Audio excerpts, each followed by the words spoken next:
18,000 बढ़िकी कर्मचारी दरमा हेब 69,000 टंका। आसिला अष्टम वेतन कमिशनर आउ एक नुआ अपडेट। सरकारी कर्मचारी दरमार बड़ परिवर्तन पर प्रस्तुति चली आसिला नुआ अपडेट। आसतु जानिबा आज आम यह भिडियो माध्यम तेणु भिडियो को आरंभ करने पूर्व आपण समस्त को अनुरोध जो मैंने एपर्यंत आम चैनल को सब्सक्राइब कराती आपण मैंने एवं आम चैनल को सब्सक्राइब करूँ आउ यही भिडियो को बहुत मात्रा लाइक शेयर कमेंट करूँ। तेज चलतु देरी न करके आज भिडियो को आरंभ करवा।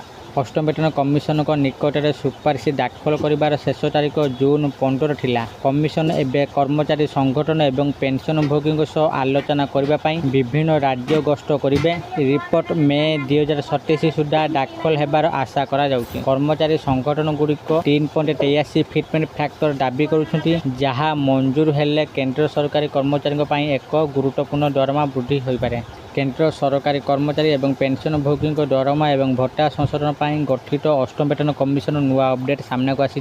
कमिशन देशव्यापी कर्मचारी संगठन पेंशन भोगी एवं कर्मचारी संघ सहित निरंतर परामर्श करछन्ति। सरकारी सूचना अनुसार कमिशन सुपारिश को चूड़ांत करने एवं रिपोर्ट प्रस्तुत करने केवल 11 मास बाकी अछि। एही नुआ वेतन कमिशनर निष्पत्ति गुड़िक देशर लक्ष लक्ष परिवार मासिक बजेट एवं भविष्य आर्थिक सुरक्षा उपर सीधासलख प्रभाव पकाइब। जून 15 कमिशन निकट में आपणकर दाबी एवं परामर्श उपस्थापन करिवार शेष सुजोग थिला, जहाँ पर कमिशन विभिन्न राज्य गस्त में बाहरी कर्मचारी एवं पेंशन भोगी को सेमानकर मतामत उपस्थापन करने अष्टम वेतन कमिशन द्वारा दि जाइथिबा समय सीमा जून 15 तारिख शेष होउछि। कमिशन स्मारक पत्र उपरे परामर्श एवं मतामत दाखल कर शेष तारीख जून 15 पर्यंत वृद्धि यही वृद्धि विभिन्न कर्मचारी संगठन गुड़ी दाबी दृढ़ भाव में उपस्थापन करने पर्याप्त सुजोग प्रदान करते। स्थानीय समस्या बुझापी कमिशन दल एवं विभिन्न राज्य राजधानी गस्त करेंगे। कार्यसूची अनुसार कमिशन जून 22 और 23 2026 लखनऊ में गस्त करेंगे। यापर जुलाई 6 और 7 भुवनेश्वर और जुलाई 9 और 10 कोलकाता अंशीदार मान सहित बैठक अनुष्ठित हो। मे 2026 दिल्ली में एक उच्च स्तरीय बैठक अनुष्ठित होता।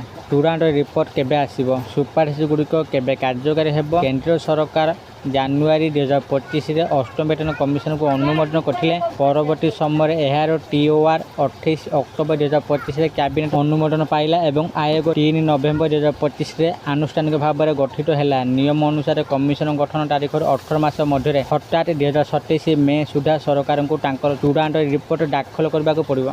तथापि पूर्व वेतन कमिशनर इतिहास को विचार करे सुपारिश गुड़ी को संपूर्ण कार्यकारी होगापी 2029 पर्यंत समय लगिपे। तथापि केंद्रीय कर्मचारी मानक आश्वस्ति होउछि जे जेते बेले यह कार्यकारी हेबो बकेया प्राप्य 1 जानुआरी 2026 प्रदान करा। फिटमेंट फैक्टर हिसाब बुझा कर्मचारी माने महंगा भत्ता डीए एवं महंगा रिलीफ डीआर को दरमा वृद्धिर प्राथमिक उत्स बोली विवेचना करते, किंतु एगुड़िक केवल वर्धित मुद्रास्फीति को पूरण करने उद्दिष्ट।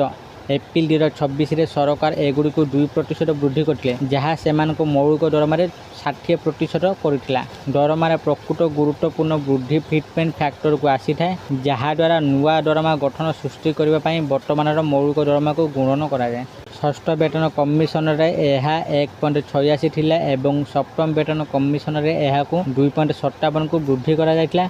एथर एसोसिएशन एवं NCJCM भली प्रमुख संगठन गुड़िक सरकार 3.83 फिटमेंट फैक्टर को दाबी करछन्ति। देशव्यापी आलोचना पर ही चूड़ांत निष्पत्ति नियाजे बोली कमिशन स्पष्ट करछन्ति। विभिन्न स्तर में सर्वनिम्न दरमा केते वृद्धि पाई परिबो।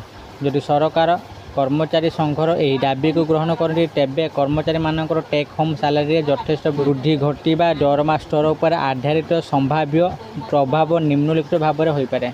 लेवल 1 प्रारंभिक कर्मचारी वर्तमान यही स्तर सर्वनिम्न मौलिक दरमा 18,000 टंका। जदि 3.83 फिटमेंट फैक्टर प्रयोग करा जाए तेबे यह सीधासलख 69,000 को वृद्धि पाइब।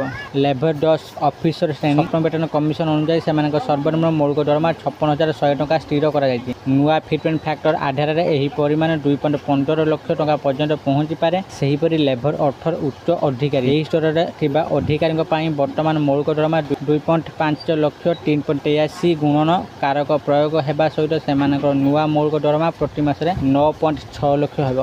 आशा करछि आपण मानकु आज भिडियोटी निश्चित भाव में भल लगी आपण मैंने भिडियो देखि सबकि बुझी जाइए अष्टम वेतन कमिशनर यही नुआ अपडेट विषय जदि आपण मानकु आज भिडियोटी भल लगी है दयाकोरी ये भिडियो को बहुत मात्रा लाइक शेयर और कमेंट करूँ आ जो मैंने एपर्यंत आम चैनल को सब्सक्राइब करना आपण मानक अनुरोध आपण मैंने एबे ही आम चैनल को सब्सक्राइब करूँ आज ठीक पुणी देखा आउ एक नुआ भिडियो से पर्यंत मु दीपू आपण मान विदा नौ रोचे धन्यवाद।